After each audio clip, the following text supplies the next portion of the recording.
কৃষি বার্তার এর আগের পর্বেও আমরা দেখিয়েছিলাম কলা পাতা রপ্তানি হচ্ছে বিদেশে। শুধুমাত্র পাতাই নয়, কলা খাওয়ার পর কলার খোসা কিন্তু পটাশের ভাগ বেশি থাকার জন্য বাড়ির ছাদ বাগানে সেই খোসা পচানো জল ব্যবহার করা হয়। আজ কলা গাছের এই সমস্ত তথ্য নিয়ে আপনাদের সঙ্গে আমি দেবস্মিতা। কৃষি বার্তায় আপনাদের সকলকে জানাই স্বাগত। কলা গাছ থেকে কেটে নেওয়ার পর যে থোড় অংশটা থাকে, খাওয়া বাদ দিলেও সেখান থেকে যে প্রাকৃতিক তন্তু পাওয়া যায়, তা দিয়ে যে এমন আকর্ষণীয় জিনিস তৈরি হতে পারে তা আমরা এই আইসিআর নিনফেটে এসে জানতে পারলাম। এবং কলা গাছ থেকে তৈরি রস দিয়েও কিন্তু যে সমস্ত পেপার বোর্ড বা আরও আকর্ষণীয় জিনিস তৈরি হতে পারে, সেই সম্পর্কিত বিস্তারিত তথ্য আমরা জেনে নেব। আমরা এখন আমাদের সঙ্গে পেয়ে গেছি আইসিআর নিনফেটের senior scientist doctor Kartik Samanta স্যারকে, যিনি দীর্ঘদিন ধরে কলা গাছ থেকে উৎপন্ন তন্তু থেকে বিভিন্ন ধরনের জিনিস তৈরি করছেন। আমরা স্যারের সঙ্গে কথা বলে জেনে নেব কলা গাছ থেকে আরও কী কী তৈরি করা সম্ভব। স্যার, আমরা দেখছি যে এই জিনিসটা কলা গাছ থেকে তৈরি হয়েছে, তো এছাড়াও কলা গাছ থেকে কিভাবে আর কী কী জিনিস তৈরি করা সম্ভব? আজকের দিনে ম্যাডাম একটু আগে যেটা বলেছিলেন, নারকেল গাছ আমাদের কল্পতরু, এর কোনো অংশই ফেলা যায় না। আমরা যদি কলা গাছকেও দেখি, কলা গাছও কল্পতরুর তুলনায় কোনো অংশেই কম নয়। কলা গাছ এমন একটা গাছ, আমাদের স্বাস্থ্য সম্বন্ধ এবং আমাদের সমাজে দেখি এর প্রতিটা অংশই কাজে লাগে। কিন্তু যদি বিজ্ঞানসম্মতভাবে দেখি, মেনলি আমরা কলা গাছটাকে কলার জন্যই ইউজ করি, সেটা কাঁচা কলা হোক বা পাকা কলা হোক। এছাড়াও কিছু কিছু জায়গায়, ভারতবর্ষের বিভিন্ন বিভিন্ন জায়গায় কলার থোড়কেও খাওয়া হয়, কলার মোচাকেও খাওয়া হয়। এই দুটো অংশকেও যদি বাদ দিয়ে দেওয়া হয়, তাহলে দেখতে পাবো গাছের একটা হিউজ পরিমাণ আমাদের ওয়েস্ট হয়। আমরা যখন আজকের দিনে 21st সেঞ্চুরিতে যখন আমরা বলি সার্কুলার ইকোনমি মিনস আমাদের পূর্ণ জিনিসকে ইউজ করতে হবে। তো তাতে যখন দেখি কলা গাছের কোনো অংশই ফেলা যায় না। কলা গাছ একটা কেটে ফেলার পর মোটামুটি গাছের ওয়েট 20 থেকে 25 কেজি হয়।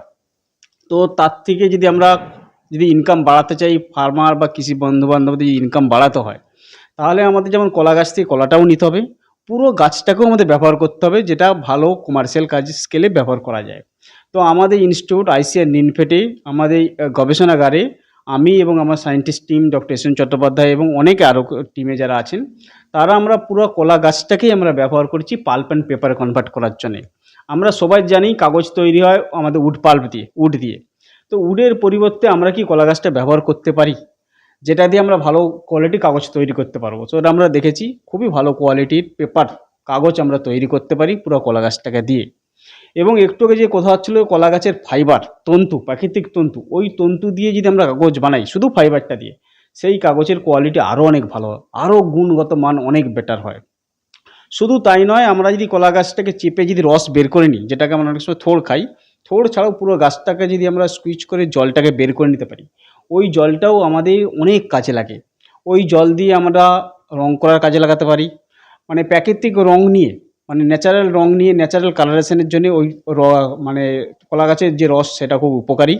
এবং শুধু তাই নয়, এই কলা গাছের রস আমরা যেমন দেখেছি জামা কাপড়ে লাগলে সহজে দাগ ছাড়ে না, এই জন্য আমরা রং করার ক্ষেত্রে এটা খুব ভালো কাজের জন্য কাজে লাগে। শুধু তাই নয়, আমরা গবেষণাগারে আরও দেখেছি যদি কলা গাছের রসটাকে আমরা জামা কাপড়ে লাগাই, এটা অনেকটা ফায়ার রিটার্ডেন্ট, মানে আগুন লাগতে দেয় না। কোনো জিনিসে যদি আগুন না লাগাতে বন্ধ করতে হয়, তো কলা গাছের রস দিলে সেই জিনিস জেনে আগুন লাগবে না। বিভিন্ন টেকনোলজি আমাদের ইনস্টিটিউটে ডেভেলপ হয়েছে ইনস্টিটিউটে। একইভাবে যে কাগজকে কিভাবে রঙিন করব, কাগজে কিভাবে প্রিন্ট করব, কাগজে কিভাবে ডিজাইন করব, এখানে আমাদের সিনিয়র ডক্টর চট্টোপাধ্যায় স্যার আছেন এবং আমরা আমাদের গবেষণাগারে বিভিন্ন কাগজের বিভিন্ন অনেক কাজ হয়েছে। বিভিন্ন গ্রেডের কাগজ দিয়ে আমরা কলা গাছ দিয়ে ডায়েরির কাগজ বানাতে পারি, রাইটিং আমরা যে লিখি সেই কাগজও বানাতে পারি, ফাইল ফোল্ডারও বানাতে পারি। তো বিভিন্ন ধরনের এই যে বানাবো, তো কোন রং করা যায়, এতে কি প্রিন্ট করা যায়, কি ধরনের কালার হবে, কি ধরনের ব্লিচ হবে, এই সমস্ত গবেষণাগারে আমাদের অলরেডি গবেষণা করা হয়েছে।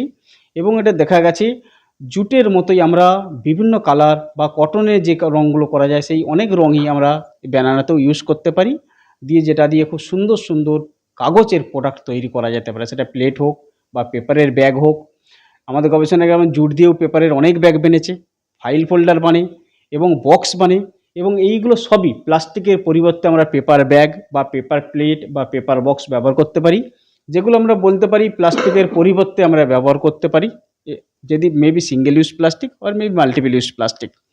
যেটা কথা হচ্ছে আজকের দিনে পরিবেশ বান্ধব প্রোডাক্ট তৈরির ক্ষেত্রে, তো এই প্লাস্টিকের প্রোডাক্টে পরিবর্তে জুট হোক বা কলা গাছ হোক, এর বদলে আমরা যদি পেপার বানাই গাছ দিয়ে, সেটা অনেক পরিবেশ বান্ধব কাগজ আমরা তৈরি করতে পারি। কলা গাছ থেকে যে এত ধরনের জিনিস তৈরি হতে পারে সেটা আজ আমার পাশাপাশি কিন্তু আপনারাও জেনে নিলেন। তাই আপনারাও যারা ভাবছেন নিজেদেরকে এই সমস্ত কাজে নিযুক্ত করবেন, তারা অবশ্যই ট্রেনিংয়ের ক্ষেত্রে যোগাযোগ করতে পারেন আইসিআর নিনফেটে। এখানে যোগাযোগ করলে আপনারা অবশ্যই এই ধরনের প্রাকৃতিক তন্তু থেকে বিভিন্ন ধরনের জিনিস তৈরির ট্রেনিং পেয়ে যেতে পারেন। এরকম আরও নতুন নতুন তথ্য জানতে অবশ্যই আমাদের কৃষি বার্তা চ্যানেলটিকে সাবস্ক্রাইব করে বেল আইকনটি প্রেস করে রাখুন, যাতে সবার প্রথমে নোটিফিকেশনটি আপনার কাছেই পৌঁছে যায়। নমস্কার।